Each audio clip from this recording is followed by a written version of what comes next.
কয়েকজন মিলে আমাকে মারতেছে।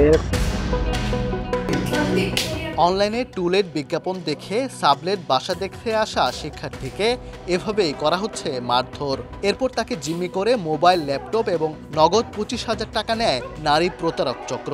এমন ঘটনা ঘটেছে ময়মনসিংহ নগরীর কলেজ রোড এলাকার ফখরুজ্জামান টাওয়ারে। শারীরিকভাবে নির্যাতন করা শুরু করে যে আমার কাছে যা আছে তাদের দিয়ে দিতে হবে।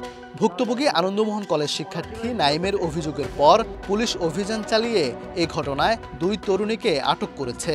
এরপর সামনে আসতে শুরু করে শিক্ষানগরী ময়মনসিংহের আবাসিক শিক্ষার্থীদের টার্গেট করে অপরাধ চক্রের বিভিন্ন কায়দায় অপতৎপরতার চাঞ্চল্য সব তথ্য।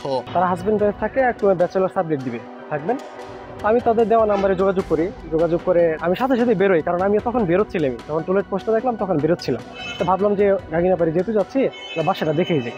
পরে তাদেরকে যোগাযোগ করে তাদের বাসায় তারা আমাকে নিয়ে যায়। নিয়ে যাওয়ার পরে তাদের যে রুমটা ফাঁকা আছে ওইটাতে আমাকে তারা ঢুকায় যে এই রুমটা ভাইয়া দেখো।